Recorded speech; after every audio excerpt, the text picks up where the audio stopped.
Et pour nous donner plus d'éclaircissements, nous avons le plaisir d'avoir avec nous Madame Nadia Khalil, guide touristique. Madame Nadia Khalil, bonsoir et bienvenue avec nous. Bonsoir madame, merci à vous. Madame Nadia Khalil, c'est le mois de décembre, on est au seuil du mois de décembre. Évidemment, il y a Noël, il y a le jour de l'an, il y a des réservations, que ce soit sur le plan interne ou externe. Alors, à quoi est-ce qu'on doit s'attendre? Est-ce qu'il y a est-ce qu'il y a vraiment un nombre de réservations? Est-ce que les gens sont enthousiastes?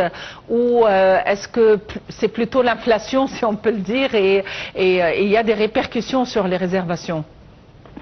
Malheureusement, la saison promettait, comme on le dit, il y avait des réservations qui étaient faites. Mais là, actuellement, il y a des annulations. Il y en a certaines même qui ont été faites il y a quelque temps. C'est pas une question d'inflation, mais c'était plutôt la crainte des événements qui se déroulent à nos frontières. Vous savez bien, quand on n'est pas dans le pays, on ne se rend pas compte comment ça se passe, des événements. Et quand ils parlent des frontières Gaza et je ne sais pas quoi, alors tout le monde voit que c'est l'Égypte qui est mêlée dans cette affaire.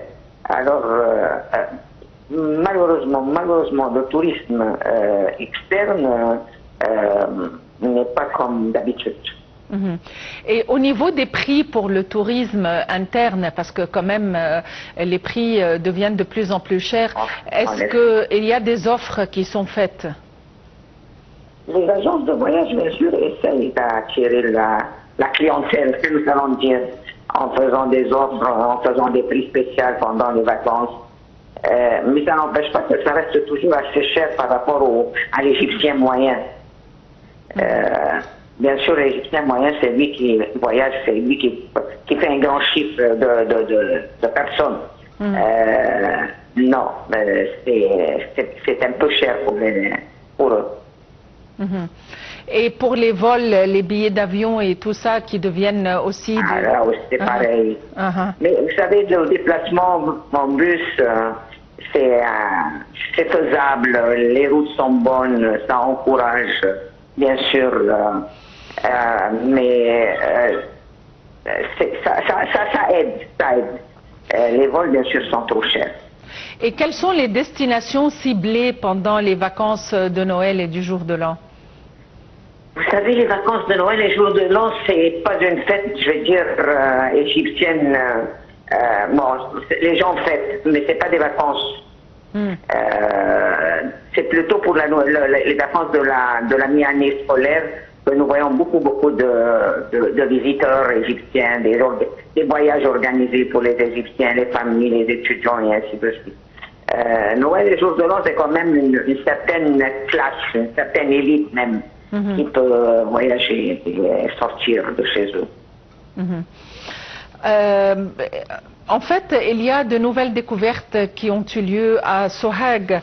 À votre avis, est-ce que ceci aiderait à attirer davantage l'attention vers ces gouvernorats qui n'étaient peut-être pas mis à jour au niveau du tourisme?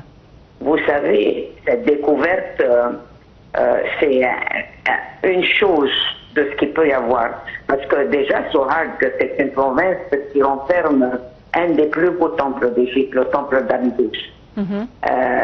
Il y a beaucoup, bien sûr, de touristes qui font la visite du temple d'Abydos à partir de Luxor. Malheureusement, c'est un long trajet, ça exige une journée entière. C'est-à-dire, une nouvelle découverte, ça ne va pas attirer, mais peut-être ça encouragera à passer plus à Sohag que ce que nous faisions maintenant. Madame Nadia Khalil, vous êtes guide touristique. Merci d'avoir été avec nous aujourd'hui. Alors aujourd'hui, nous avons évoqué plusieurs aspects du tourisme. Nous avons parlé de découverte à Sohag, qui est un nouveau temple ptolémaïque près du grand temple d'Atibis. Nous avons parlé de la bibliothèque d'Alexandrie, où une exposition de 6 mois a commencé. L'exposition est baptisée Trésor de Taposiris Magna à la recherche de Cléopâtre, et l'Égypte a réussi à rapatrier 67 pièces archéologiques d'Allemagne. Merci de nous avoir suivis, très bonne fin de soirée à tous, bon week-end et à la prochaine.